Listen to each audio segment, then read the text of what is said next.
I'll wait for it. There it is. The Hens logo. Mud Hens baseball coming up in 16 days. 16 days, and if you go on our website, there's a countdown clock, and I watch it every day.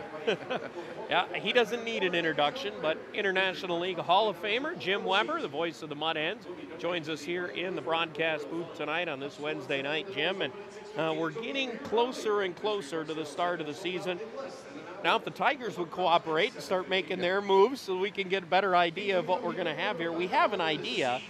We know we're going to be a pretty solid team going in with Larry Parrish back at the helm, but we're still unsure of who's actually going to be on this team yet. Well, there's a lot of moves to be made. They made some cuts a few days ago, you know, with Jordan Leonardson coming back and Daniel Fields and Justin Miller. These are guys that we expected, and they still have 40 guys, though, in camp. That's 15 that can't stay. Now, that doesn't mean we're going to get all 15 of them, but we'll get a pretty good amount, possibly. Some will be dealt away, released, whatever, but they have 40 people. They can only keep 25, so I think we're going to be pretty strong at the start. Yeah, well, and one of the big names that returned was Mike Hessman. That's going to be a huge add. Kevin Russo back again this year, and hopefully he'll have a healthy season, which means he might return to those numbers that we were talking about last year going in, where he was about a 280 hitter each and every year. Yeah, and you know, you've got Jordan Leonardson back. Yep.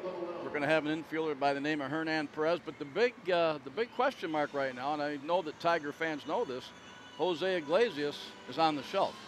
Danny Worth could be kept. I kind of think he's going to be here, but you know, he's in the mix. But right now, it looks like Detroit's shopping for a shortstop.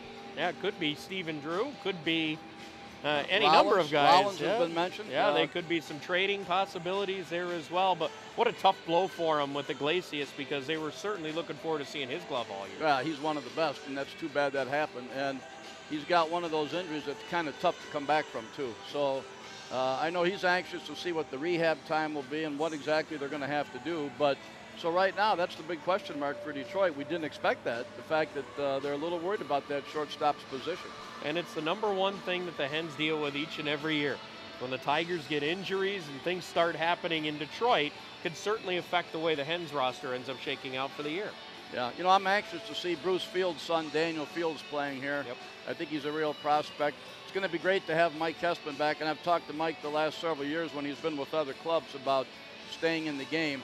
I really hope he's in the right spot now to finish his playing days here, and hopefully Detroit might want to hold on to him as a coach, a manager, or whatever, because Mike, I mean, he's pure baseball. You know, it's been his whole life, and he wants to stay in the game.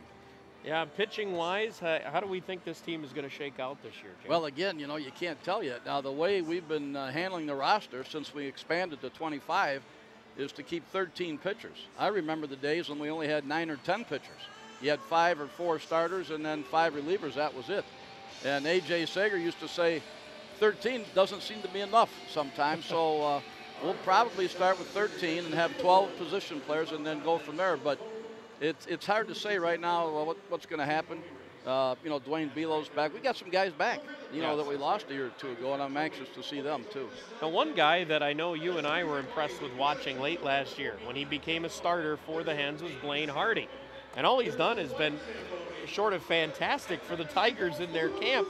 He's making it really hard for them to possibly send him back. Well, here's what happens. You know, a lot of the decisions have been made, but nobody knows this. But what happens is they're in the back of everyone's mind as the first guy to come up if something happens. Blaine Hardy may be in that category. I have a hunch he may start here, but if he's that impressive, he may be one of the first guys to go. So, you know, again, that's another thing that just has to shake out, and it will over the next few days. Yeah, it could be in the next couple of days, could be in the next week or so yet. Before we know it, though, it will be opening day, and a great treat this year, Jim, with the opening day doubleheader. Yes, that should be fun, and a busy day for you, of course. We're going to start over there at 4, and then you're going to get your tennies on and run over here real quick for that hockey game, but I think that'll be fun. And, you know, hopefully, I know it hasn't been a great season record-wise here, but it's still a great venue here. I'm always impressed every time I come down here. Do I have a win yet? I don't think I do. I don't know if you do, Jim. Anyway. We try not to keep track of those records, all right? That dates back 3 years or so. Yeah, yes, but anyway, it's gonna be fun, and I'm going to set up the hot dog stand between the two stadiums. we could make a fortune. There you go. Yeah, you're on that while I'm doing the hockey game then. So it should work out pretty good. Of course, the home opener for the Toledo Mud Hens, 4 o'clock on April 4th against the Louisville Bats, and who could have a pretty good team again in their own right. In Louisville, it looks like a loaded division when you think about Pittsburgh's organization and how strong they are. And Indianapolis could be strong again. Columbus usually fields a pretty good team as well. So it's going to be a lot of fun this summer. I'm anxious to see what Louisville has because they're normally pretty good, but I don't know how good the Reds are going to be this year. And, of course, we all live that life, don't we? It depends on what happens at the major league level. But our division's always tough. And, of course, it's a good division. We've got the 4 best stadiums in the league. Can't wait. Yeah, going to be all energy from Jim Weber. He's ready to go for season number 40. There you go. There's a lot of baseball that has been seen by this man, and plenty more to come April 4th. Of course, head to mudhens.com to get your tickets. Join us over at Fifth Third Field.